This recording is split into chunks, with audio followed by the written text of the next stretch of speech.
هلو حبايب، شلونكم؟ شخباركم؟ اليوم وصفتنا طبق حلو راح يكون حلوى السميد التركية بمقادير جدا بسيطة. تعالوا وياي.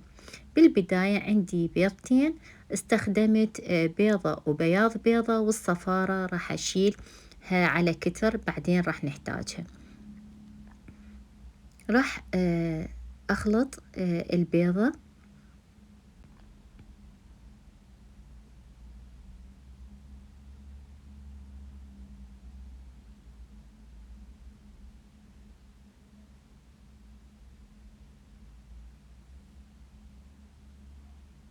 هنا عندي قلاص من السكر المطحون، يعني سكر البودر. طبعا المقادير راح نستخدمها بنفس المعيار اللي عندك، أي معيار القياس أو قلاص تاخذين المواد كلها راح تكون بنفس القياس. أذوب السكر البودر بالبيض لحد ما يذوب عندي السكر تماما. هنا راح أضيف قلاص من الزيت النباتي، وراح أرش لها رشة ملح، وراح أضيف لها برشة ليمون. طبعا برشة الليمون تنطيها نكهة كلش طيبة.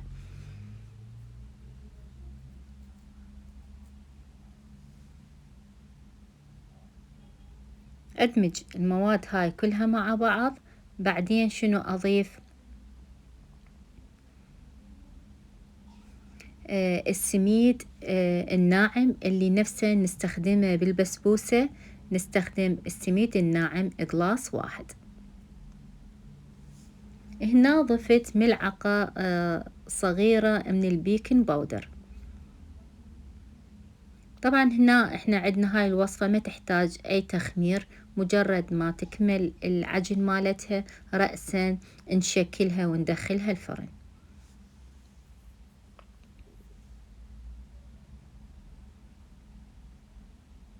راح اضيف الطحين.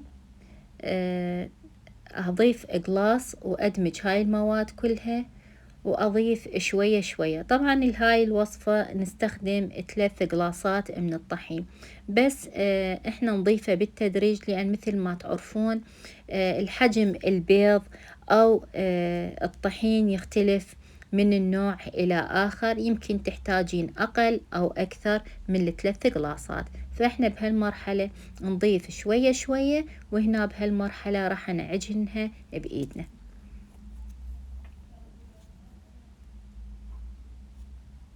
طبعا هي شوية العجينة تلزق، لأن مثل ما تعرفون السكر البودر تخلي العجينة شوية تلتصق.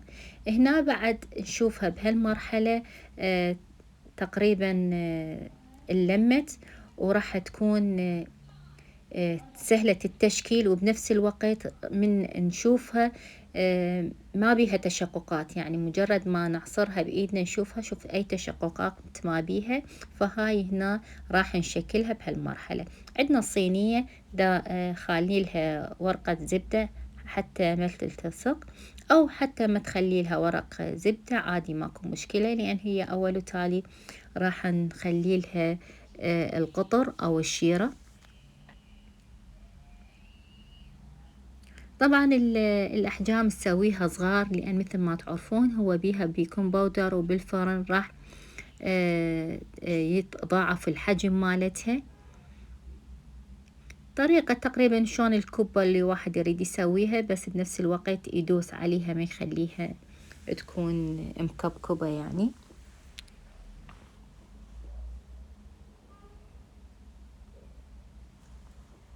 طبعا من الوصفات اللي هواي طيبة وهواي سهلة وسريعة بنفس الوقت.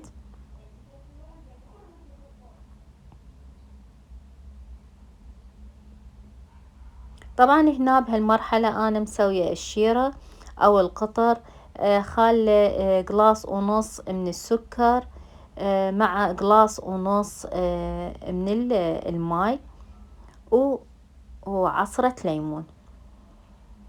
راح تكون هاي المقادير الشيرة لا هي ثخينة ولا هي خفيفة، نريدها متوسطة.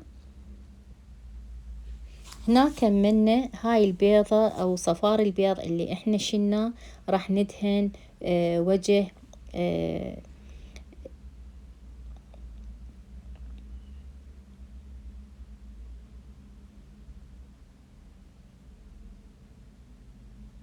بعد ما دهنا الوجه مالتها بصفار البيض، طبعا بالأطراف مال الشوكة شوية نضغط عليها على العجينة ونسوي لها مثل الخطوط. هنا راح ندخلها الفرن.